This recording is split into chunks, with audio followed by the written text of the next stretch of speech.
Now, you would think that a country like China, beset by challenges, facing unprecedented global anger, would do everything to keep its allies close.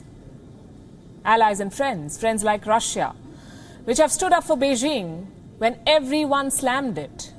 Russia, remember, was among the worst hit countries by the Wuhan virus, remains one of the worst hit. But Russia has not blamed China. It has not censured China on Hong Kong. It has not spoken against Huawei. How has China paid back? By claiming ownership of a Russian city. It's incredible how insatiable the dragon's appetite for territory is. The city in question is Vladivostok, a Russian city that once upon a time belonged to the Qing dynasty. Russia took control after China's defeat in the Second Opium War. China ceded the region to Russia under a treaty it signed in 1860.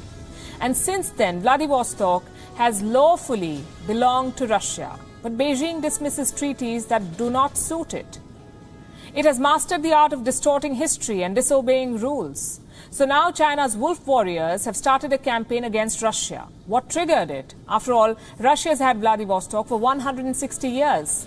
The trigger, we can tell you, was a social media post by the Russian embassy in China, a video about the city on the Chinese micro-blogging site Weibo. The video was meant to celebrate the 160th anniversary of the founding of Vladivostok. What followed was a backlash from China. China's wolf warriors across the world posted messages. On your screen is one such example, a post by a certain Shen Shiwei. He's a journalist, or calls himself one, at the state-run CGTN. He said this tweet of the Russian embassy to China is not so welcome on Weibo. The history of Vladivostok is far from 1860, when Russia built a military harbor. The city was Hai Shen Wei, as Chinese land, before Russia annexed it. Chinese land. This statement was echoed by several Chinese diplomats who clearly forgot their own government's land grab. Social media, though, was quick to remind them of what China has been up to. So they tried some damage control. Shen Shiwei posted again, this time taking aim at the Indian media. Let me quote, "Please be professional," he says. No twist. Some Indian media. Russian embassy celebration on Vladivostok recalled bitter memories of those humiliated days in the 1860s for Chinese. Nothing related to land claims since border treaty was signed, unquote. Well, China complaining about humiliation and land claims seems a bit odd because the speed and scale of its own land grab is incredible and unprecedented. China is pushing its borders and swallowing land in at least 21 countries. I've come with a list and a map. Let's start with the Philippines. China claims parts of the Spratly Islands. It does not matter that the International Court of Justice has rejected this claim. The court has clearly said these islands belong to the Philippines, but China is not known to obey or abide by orders. Then we have Indonesia. China claims fishing rights in waters near Indonesian islands. China is also engaged in a dispute with Malaysia. It claims islands included in Malaysia's exclusive economic zone. Next on our list is Laos. China claims large areas of Laos on historical precedent. That's the term they use.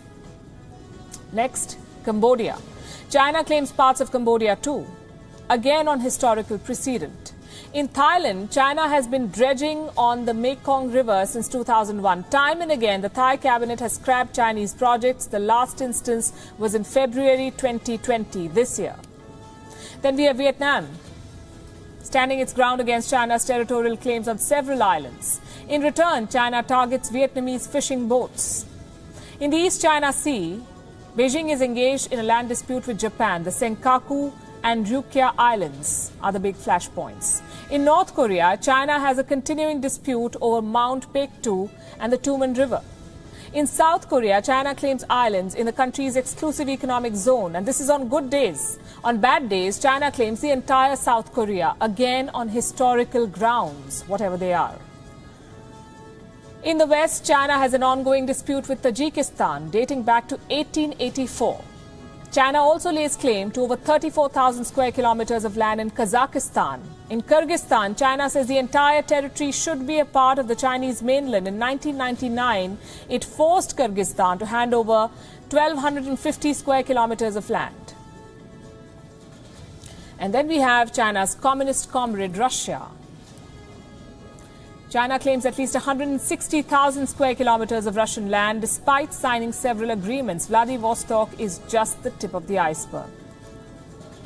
These were 13 countries.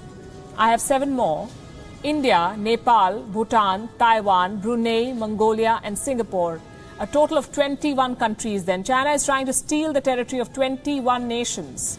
And the list of China's military moves against these countries is even longer. It has targeted Japanese naval ships. It has encroached Indonesian fisheries. It conducts unwarranted drills near Taiwan. It has deployed exploration vessels near Indonesia. It has given Chinese names to disputed islands. I could go on, but you get the point. China under Xi Jinping has a dangerous hunger for land that belongs to others. And it doesn't matter who the others are. Small islands, big neighbors, nuclear-armed neighbors, even so-called friends. China's expansionism has no filters, even for Vladimir Putin's Russia.